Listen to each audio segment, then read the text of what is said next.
හබරණ මර්දන් කඩවල මාර්ගයේ ගලපිටගල ප්‍රදේශයේ අද අලියොබ ඇතෙකු ලොරි රථයක ගැටි රිය අනතුරක් සිදු වී තිබෙනවා. අප වාර්තාකරු පැවසුවේ ඇතාගේ දලයක් ලොරි රථයේ බඳ ප්‍රදේශයේ ඇනී ගැලවී ගොස් ඇති බවයි. අනතුරින් තුවාල ලැබූ ඇතා සොයා මෙහෙයුම් ක්‍රියාත්මකයි.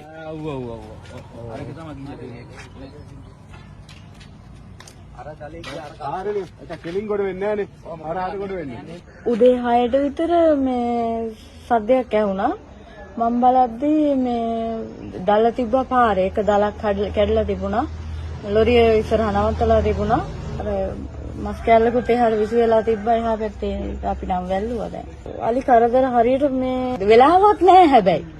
දැන් මේ හරිය කුඹුරු මේ කැපුණාට පස්සේ ඊට හපා